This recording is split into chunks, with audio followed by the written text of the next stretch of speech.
La Segunda Guerra Mundial. Eventos, personajes, tecnología. Le doy la bienvenida a nuestro episodio del día de hoy. Episodio 171. Una historia del Holocausto, Judith Rodin. El día de hoy le traigo la segunda parte de la entrevista con Judith, sobreviviente del Holocausto, el cual enfrentó como una niña de apenas 6 años, la cual ve su vida transformada un día cualquiera cuando su abuela le pide que vaya con esta señora conocida de la familia y que la familia la alcanzará al día siguiente. Eso inicia la aventura de Judith, una aventura que no ocurrirá como Judith lo hubiera deseado, pero que se inicia con esa salida de su querida Checoslovaquia, donde al final termina en un convento. Fue hasta ahí donde avanzamos la semana pasada. Ahora tomamos la segunda parte de esa entrevista. ¿Qué tiempo estuvo ahí y qué pasa a continuación del convento?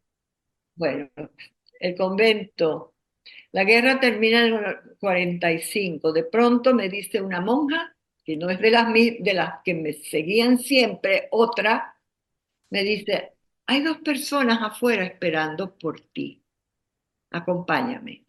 La guerra acaba de terminar y un día le dicen esto.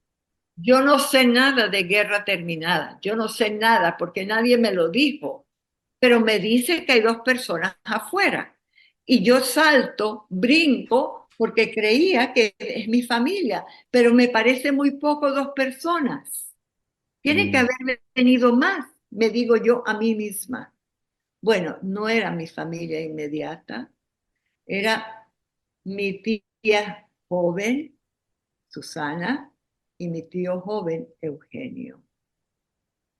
A mi tía no la reconocí, ¿No? porque ¿Por qué? ella fue maltratada físicamente en las calles de Budapest, porque alguien la delató, que es la judía de Berejovo, y entonces el SS la agarró en la calle y le preguntó que dónde está escondida Judith, yo.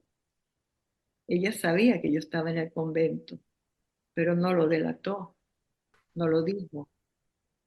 Bueno, la maltrataron físicamente de una manera terrible. Bueno, ella sufrió de las piernas por eso toda la vida, hasta los 86 años. Le quedaron todas las marcas ahí. Ningún dermatólogo en el mundo entero lo pudo corregir. Entonces quedó ahí. Ella, de ahí la llevaron a Auschwitz y trabajó ahí un año completo así de enferma. Cuando la veo en el 45 y ella me quiere abrazar con el abrazo de la familia, yo no la reconozco hasta que me susurró en el oído cosas del pasado de la familia. Entonces ahí la reconocí. Y a mi tío Eugenio, que era un hombre tan guapo, tan bello y tan amable, tan más cariñoso y amoroso, casi no lo reconozco tampoco. ¿Y por Pero qué? porque tenían otro aspecto totalmente diferente. Mi tía no tenía pelo, estaba demacrada, ella era una niña llenita, bonita, llenita. Y mi tío era llenito, de repente estaba delgadísimo, demacrado. No lo reconocí. Hasta que poco a poco empecé a reconocerlos. Yo no sé si ellos me reconocieron, no lo sé, porque me imagino que yo también estaba cambiada, pero yo no pasé maltrato. Pero, ¿y qué? ¿Y cómo la encontraron? Ellos sabían que yo estaba en ese convento por la señora Varias, La porque señora, esta señora sobrevivió la guerra. sí, la señora Varias era cristiana, sobrevivió y cuando mi tía y mi tío se liberaron, por cierto, yo nunca supe, mi tío Eugenio, dónde estaba, nunca lo quiso decir. Cuando ellos se liberaron, fueron donde la señora Varias para saber de la familia y ella les contó que yo estaba en ese convento. Por eso fueron a buscarme. Bueno, posguerra, no voy a hablar de eso. Posguerra, No, no es agradable, pero como yo era niña, para mí todo estaba bien, porque de repente tenía más que un vestidito, no era un uniforme negro, de repente tenía algo más de comida, de repente, de vez en cuando, como entraron los rusos, me llevaban a un cine y de repente podía pasear por las calles, que hasta ahí no podía, porque siempre estaba en escondite, escondida. Es decir, de repente la vida mejoró muchísimo. Para mí mejoró muchísimo, pero siempre me faltaban mis padres. Mi hermanito. Pero nunca dije nada, nunca dije nada. Mis tíos no me hablaban del pasado para no herirme. Yo no tuve ni documentos, ni fotos, nada, nada, nada.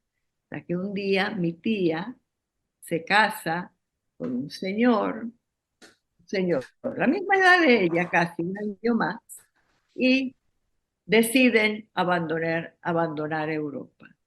Ah, pero perdón, entonces la tía Susana y el tío Eugenio no eran pareja. Eso eran hermanos. Eran hermanos. Ah, ya.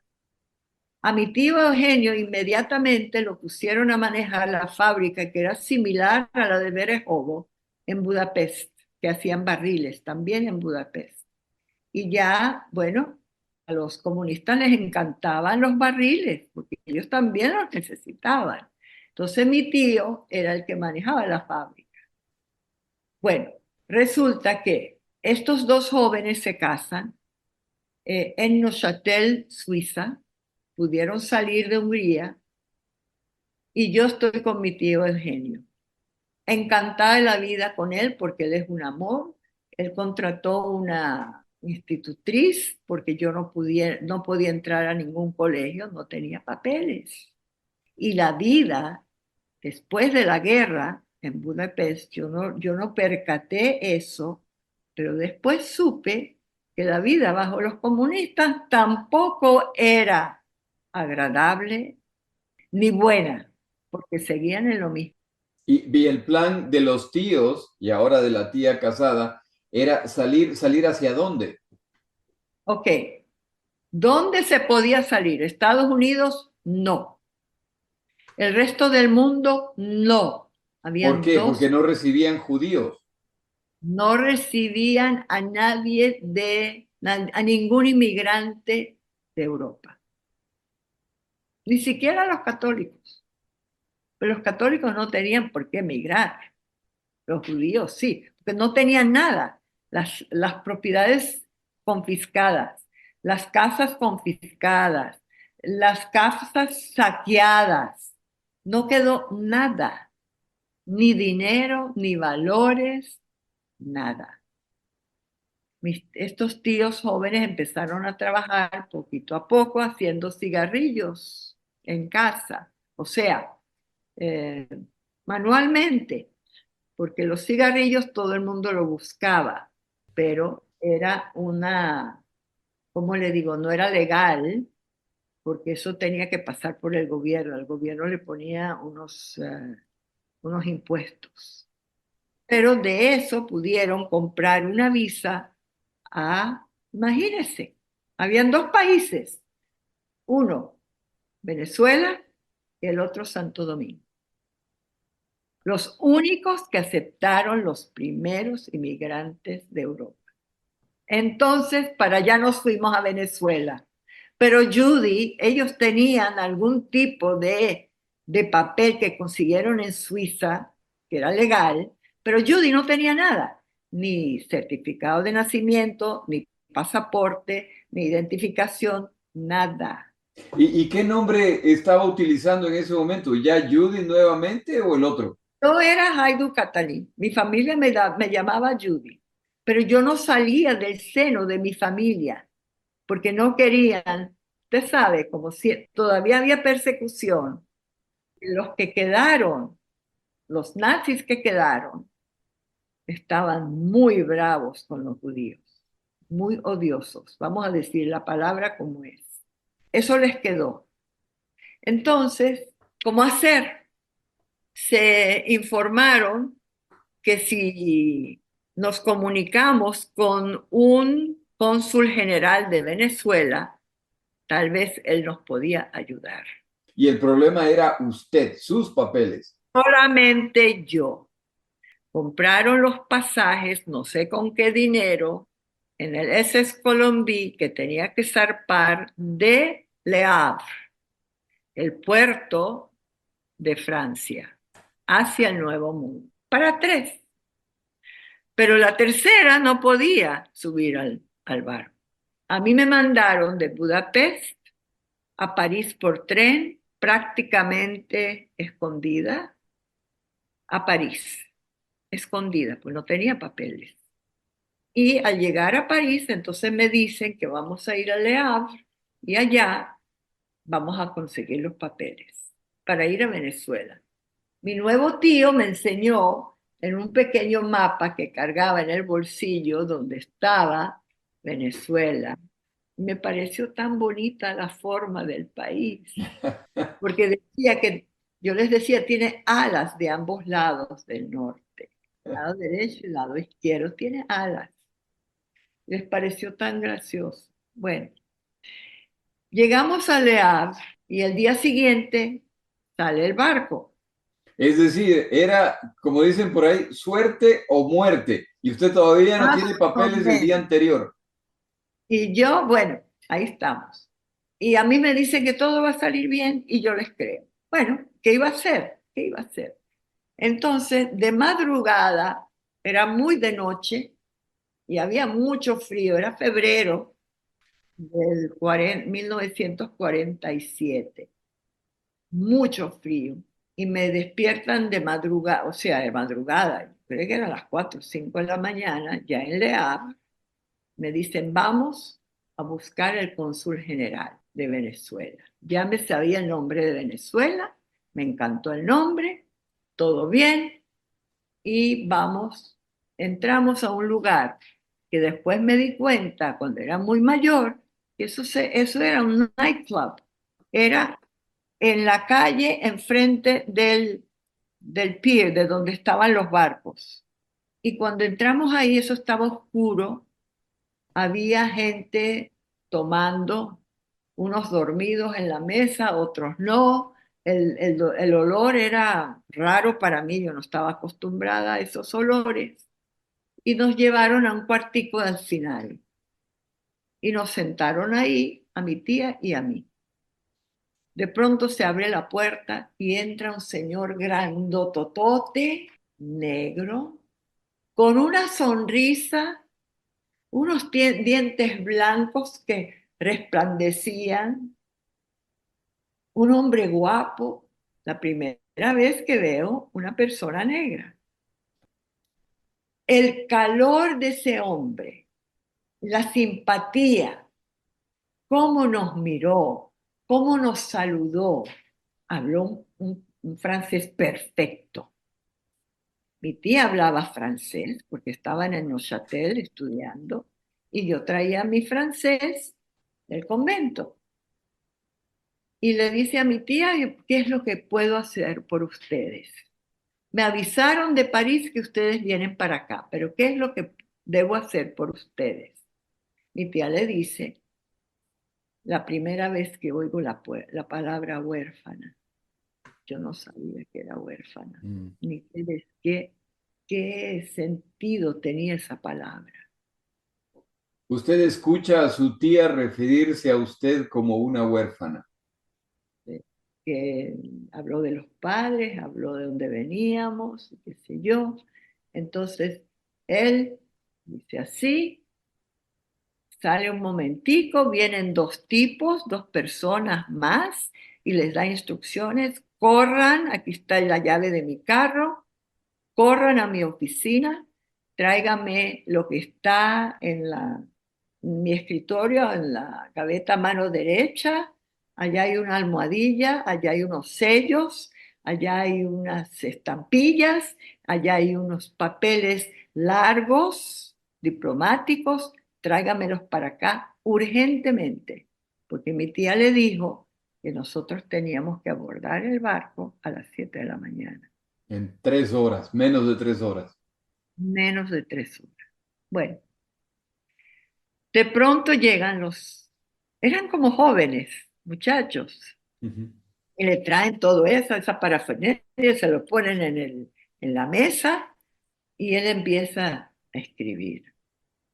Me doy cuenta que en uno de los papeles, ya yo estoy leyendo, él se llama Doctor Ángel Corao. Ángel Jorao. Corao con C, Corao. Yo me grabé ese nombre porque a mí me pareció que era un ángel, de verdad, verdad.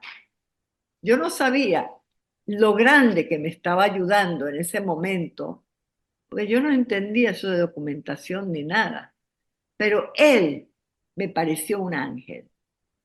Y resulta ser que sí, cuando llegué a Venezuela, años después, me doy cuenta que la familia Corao, inclusive él, es una familia dedicada a altos estudios, son jueces, son excelentes abogados, servicio diplomático en todas partes del mundo. Bueno, esa clase de gente.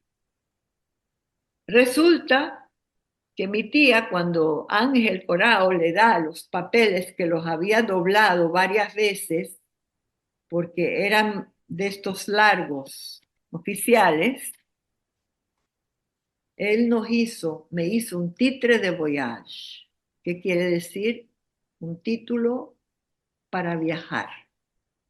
Es un solo viaje, pero ya tiene la visa impresa a Venezuela. Carambas. 3 horas antes de la partida. Yo creo que ya 2 horas antes, porque el tiempo corre, el tiempo corría. Pero yo no cargaba reloj, pero yo vi que se estaba aclarando un poco, es invierno, un poco. Bueno, resulta que cuando Ángel le da el documento a mi tía se cae de la silla. Yo no sabía qué pasó y no me habla la tía y tiene los ojos cerrados y yo no sabía qué hacer. Ángel la levanta como si fuera una muñeca y llama a los muchachos y dice, vamos al hospital. Yo no sé qué hicieron allá, cómo la revivieron, qué pasó. Yo nunca le hablé a mi tía de eso, qué sintió, pero se sabía ya que ella se desmayó. Claro, venía de una guerra, venía de malnutrición, venía qué sé yo de qué. Bueno, las emociones también, que el esposo ya tuvo que subir al barco, porque si no se pierden los 3 pasajes, y ver luego si nosotros llegábamos. Bueno, sale mi tía caminando del hospital y el Ángel Corao nos mete en su carro y nos lleva directo al barco. Pero el barco ya está navegando. Uy, Cerquita, pero ya se está moviendo. Y vemos a un señor vestido de blanco y a mi tío.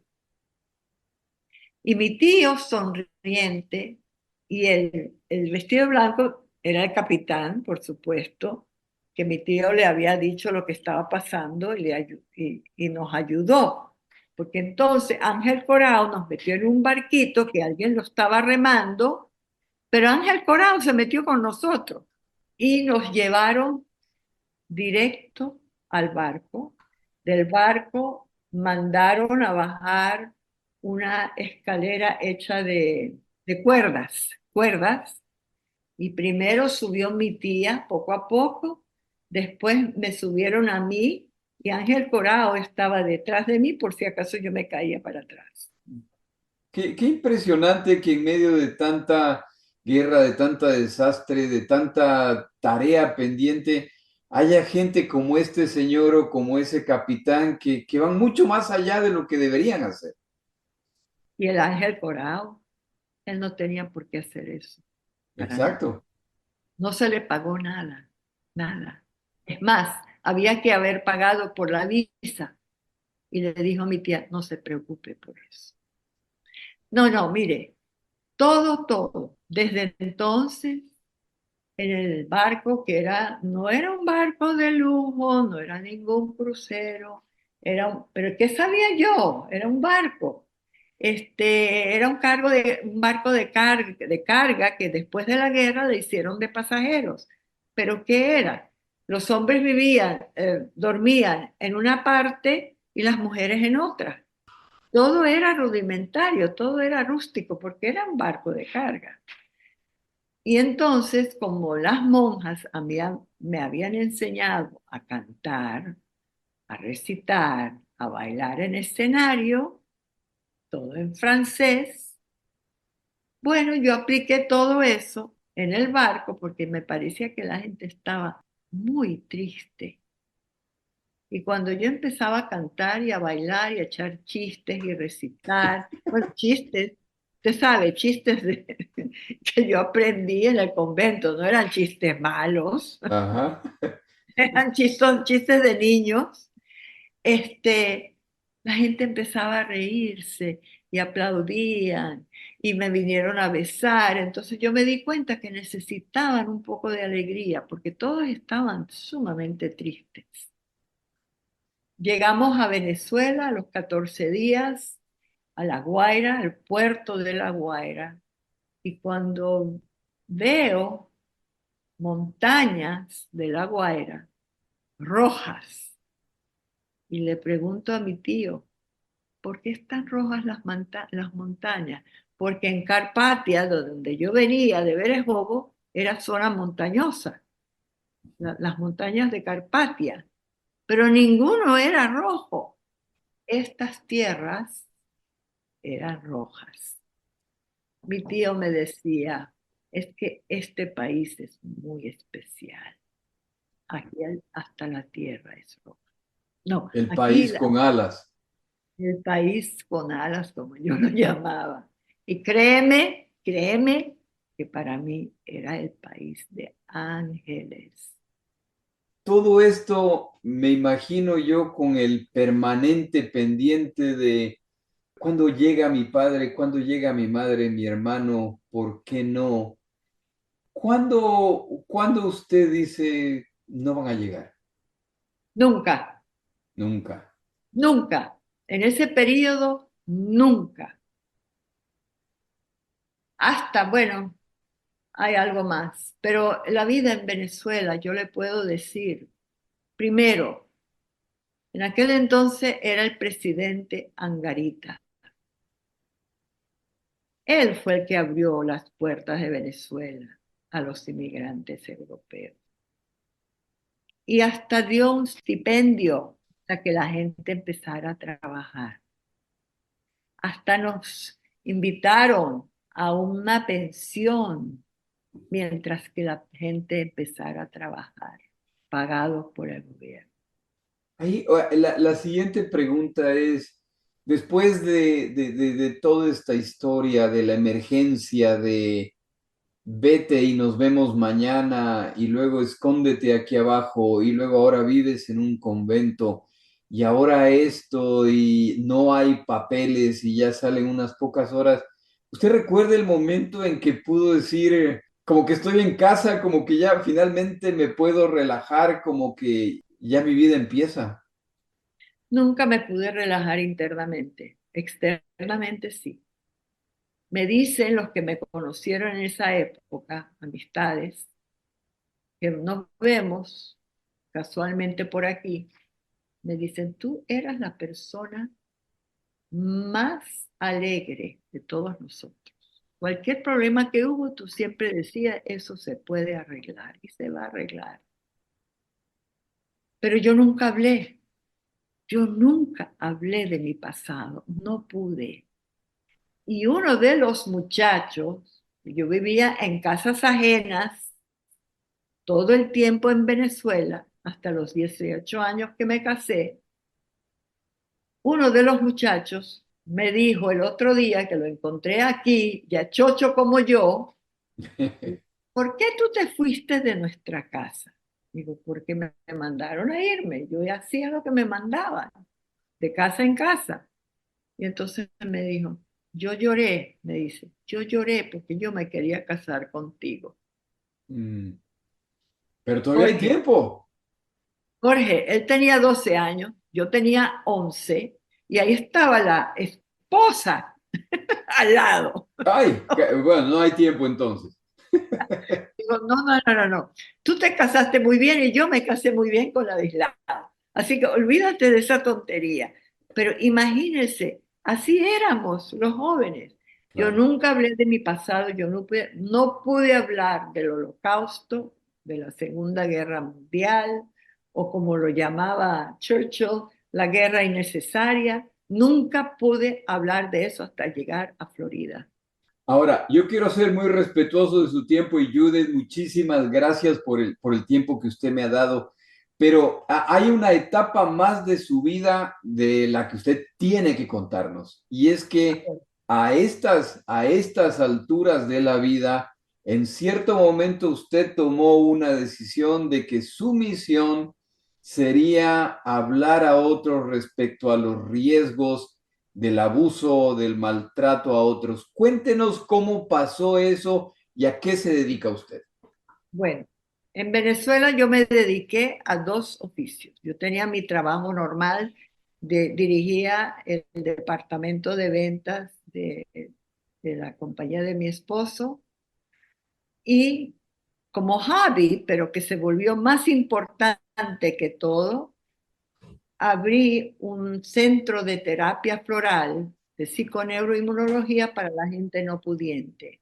Ahí veíamos 14 terapeutas que nos formamos de igual forma en psiconeuroinmunología, más de 100 personas semanales, sin cobrar.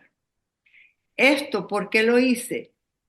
Porque sentí que la gente pobre tenía una necesidad de hablar, cosa que yo no podía hablar. ¿Por qué no podía hablar? Porque me daba, ¿qué fue lo que me daba? En sentido normal. No miedo, porque yo no sufrí de miedo. El miedo a mí se me desgraduó de mi sistema. Era más que miedo. Ya no era importante para mí mi miedo. Lo que sí quería es darle oportunidad a otros de hablar, de abrirse a un terapeuta que nunca iba a repetir nada y que iba a ser tratado como un ser humano. Eso lo hice por 40 años en Venezuela. Cuando me vine en el 2017, como le dije antes, se me presentó una invitación de parte de mi hija. Mis hijos no supieron mi historia hasta llegar hasta acá. ¿Y cómo me llegó a mí Perdón, toda esta... sus hijos no tenían idea de que usted había vivido todo eso. Mis hijos sabían algo, sabían que yo no tenía padres. Cuando mi hijo chiquito me preguntó dónde está mi abuela y mi abuelo y mis tíos, mi tía, todo el mundo tiene familia, mami, yo no tengo, sino a ti y a mi papá, ¿dónde están los otros? Entonces yo le decía, pero tienes una tía y un tío, pero el tío ya había muerto, pero tienes una tía y ahora tienes primitos, y ahora tienes tíos y tía de parte de tu papá, y ahora tienes una abuela que es la mamá de tu papá. Así que tienes familia. Bueno, se quedó en eso. Pero no pude hablar de lo mío, de lo que yo sentía en esas épocas y de cómo pasó. Cuando mi hija me invita, porque ella hizo una película de los sobrevivientes de Venezuela, que por fin empezaron a hablar, 32 personas que nunca habían hablado tampoco. Ella hizo la película que se llama La ausencia. La Yo película no se soy llama La ausencia. la ausencia, the absence en inglés, pero es en español, de gente que vivía en Venezuela y pasaron las mil y unas, porque ya eran adultos, las mil y unas. Bueno, resulta que yo no estoy en esa película. Yo no figuro ahí como sobreviviente. Yo nunca me registré ni me registró nadie en el German Relief Fund, que existía después de la guerra, después de que Alemania se dio cuenta que el error de toda esta gente que se quedó sin nada y les pasaban una pensión mensual, nosotros ninguno nos registramos. A mí cuando me dijeron que eso era posible, yo dije, eso es dinero de muerte. Entonces nunca me presenté. Cuando llegó aquí, mi hija me dice que va a hacer la presentación de la película y desea que yo hable unas palabras. Digo, yo no voy a hablar. Si yo nunca he hablado de nada, mamá, tienes que hacerme el favor a mí. Yo sí le ayudé financieramente a la película en Venezuela para que lo haga, porque sentí que había que hacerlo, pero yo no hablé. Porque resulta que todos los demás sí tenían papeles, yo nunca tuve papeles. Yo tuve los papeles que hizo, esos papeles de Mickey Mouse que hizo el doctor Ángel Corao. Entonces, me convenció a tal punto que fui y hablé en esa reunión. Y prontamente se me acercaron primero una persona que dirigía un museo aquí, otra que dirigía una institución para entrenar a los maestros, los profesores en historia del Holocausto, porque en Florida ese estudio es obligatorio para los colegios públicos. Y necesitaban personas sobrevivientes para que hablen con los estudiantes. Y yo, pero yo no soy sobreviviente.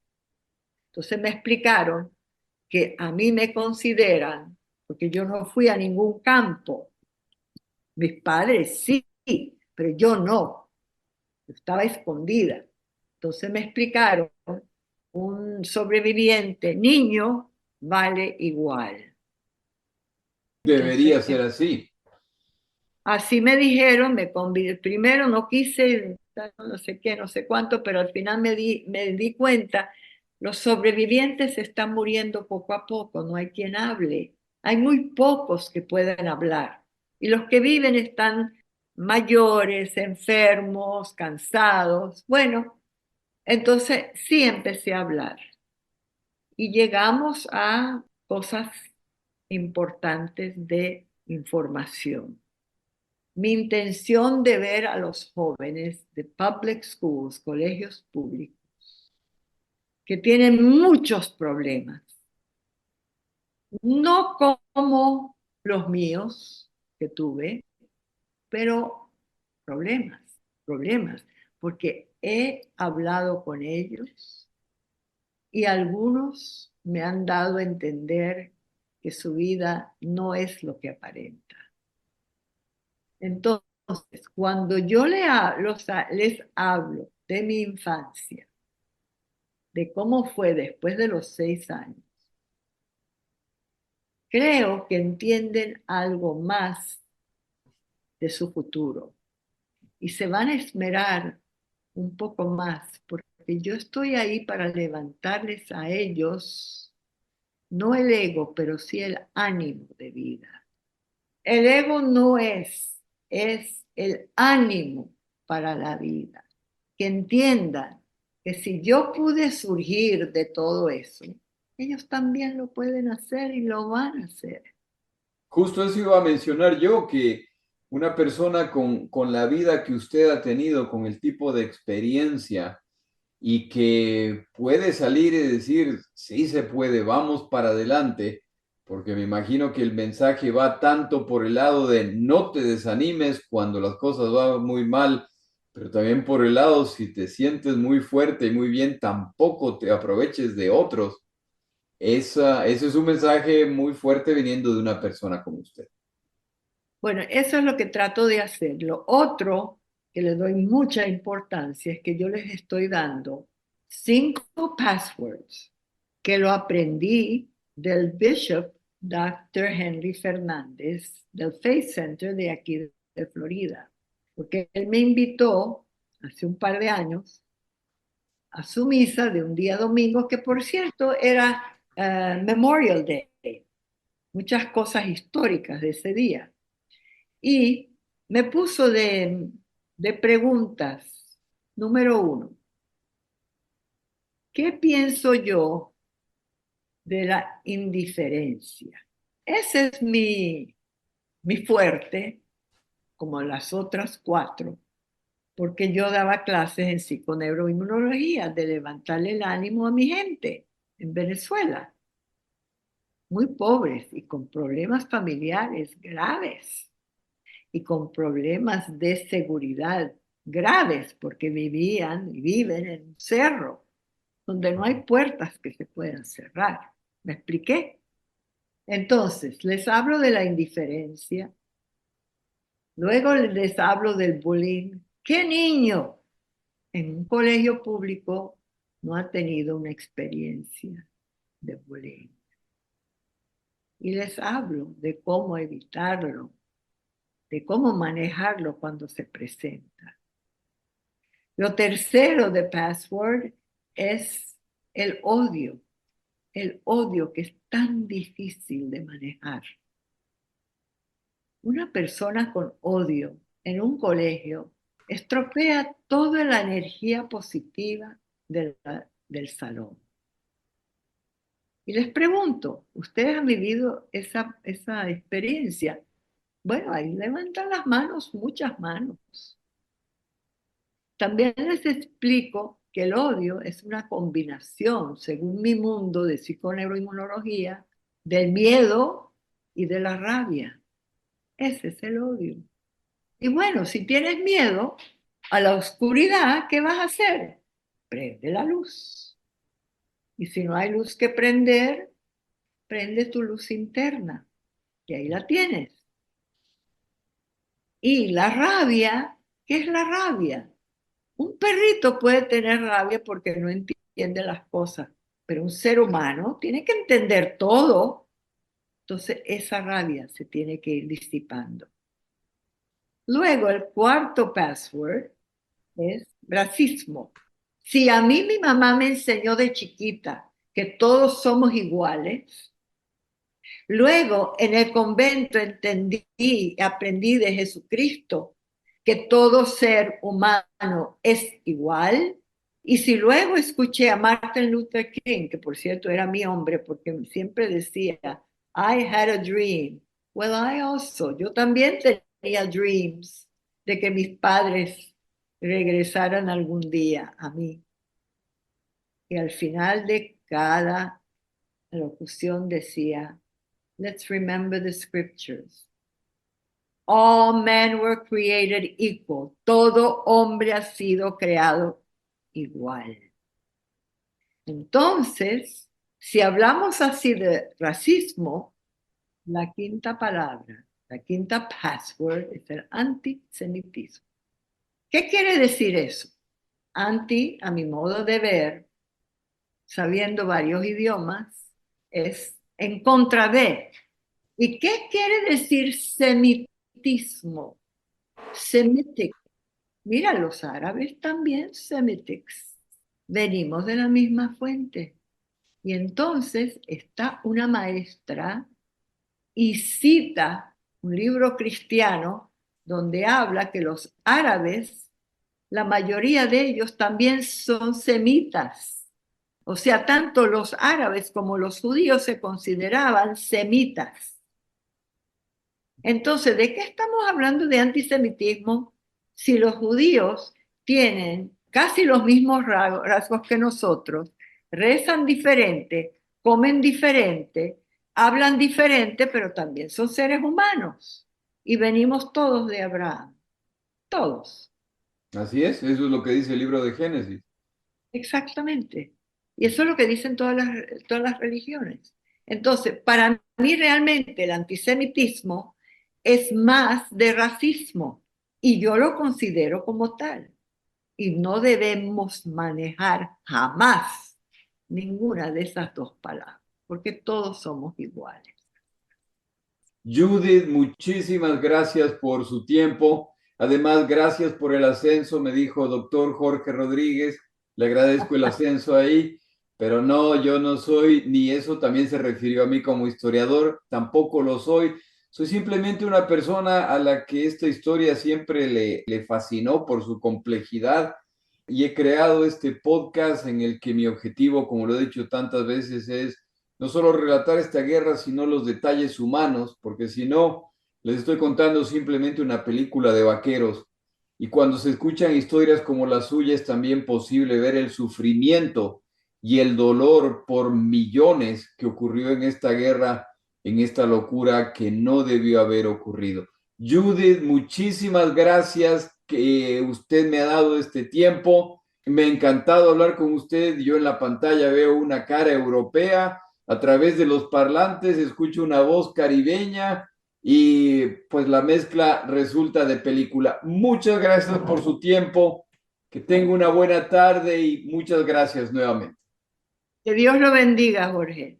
Igualmente.